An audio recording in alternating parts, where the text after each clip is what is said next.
Welcome to my YouTube channel. વિદ્યાર્થી મિત્રો, આજે આપણે ધોરણ 9 ચેપ્ટર નંબર 1 સંખ્યા પદ્ધતિનો સ્વાધ્યાય 1.3 નો દાખલા નંબર 2 જોઈશું. શું કીધું છે?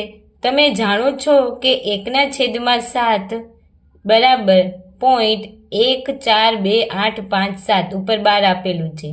12 નો મતલબ શું થાય કે એને સંખ્યા રિપીટ થાય છે. શું તમને ખરેખર ભાગાકારની લાંબી પ્રક્રિયા કર્યા વગર 2/7, 3/7, 4/7, 5/7, 6/7 ની દશાંશ અભિવ્યક્તિ શું મળશે તેનું અનુમાન કરી શકશો? જો હા, તો કેવી રીતે? તો આનું અનુમાન આપણે કરી શકીએ. ચાલો તો હવે કેવી રીતે છે એમનો જવાબ જોઈએ. કેવી રીતે અનુમાન કરી શકીશું? ચલો, પેલું તો આપેલું છે 1/7. એની કિંમત છે 0.142857 ઉપર 12. 12 નો મતલબ શું થાય કે એને સંખ્યા ફરીથી રિપીટ થાય છે. હવે બીજું છે 2/7.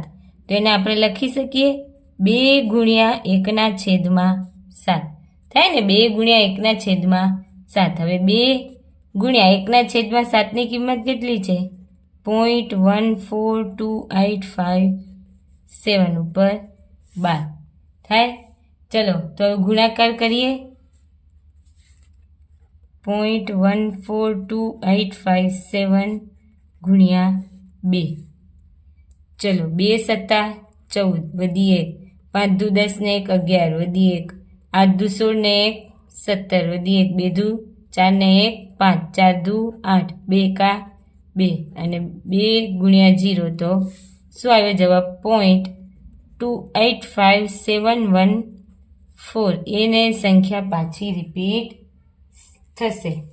થયું. આવી જ રીતે 3/7 નું કરીએ.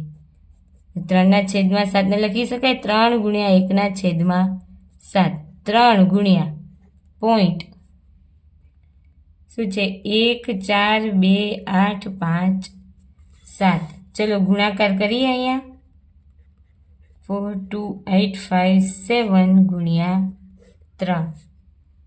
ચલો 3 સત્તા 21 વધી 2, 3 પંચા 15 16 17 વધી 1, 3 અઠા 24 ને 1 25 વધી 2, 3 દુ 6 7 8, 3 ચોક 12 વધી 1, 3 એકા 3 ને 1 4.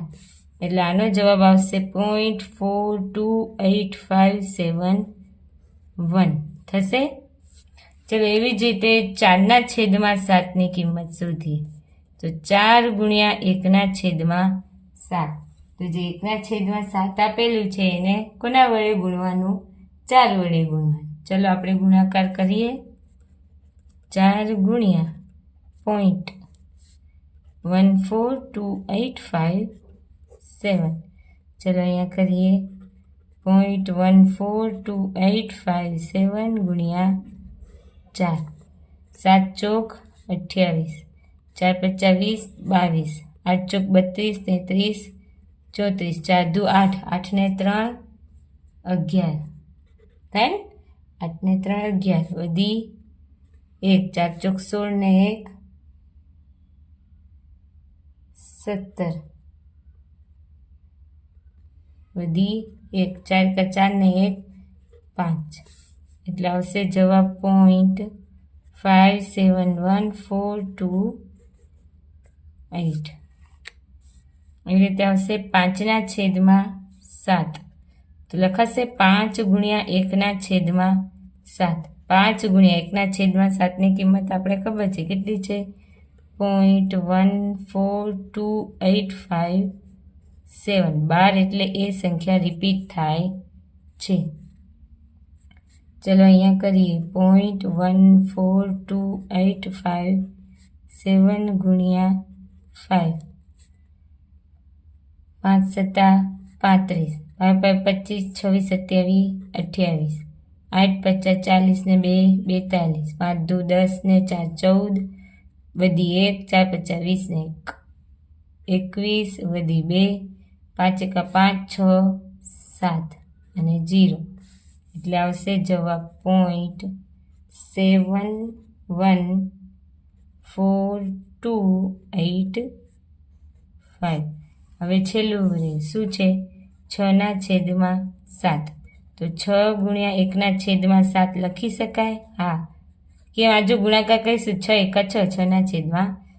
તો 6 ગુણ્યા 0.14285 ચલો ગુણાકાર કરીએ. 0.14285 ગુણ્યા 6, 6 સત્તા 42, 6 પંચામ 30, 30 ને 4 34, 8 6 48 ને 3 51, 6 દુ 12, 12 ને 5 17, વધી 1, 6 ચોક 24 ને 1 25, 2 6 એકા 6 7 ને 8. આગળ પોઈન્ટ, એટલે આનો જવાબ આવશે 0.85714 આના ઉપર 12. આપણે બધી સંખ્યાના જો આપણે ભાગાકાર કરવા જઈએ તો ઘણું બધું ટાઈમ થઈ જાય. આ રીતે સરળતાથી એમને અનુમાન કરી શકાય.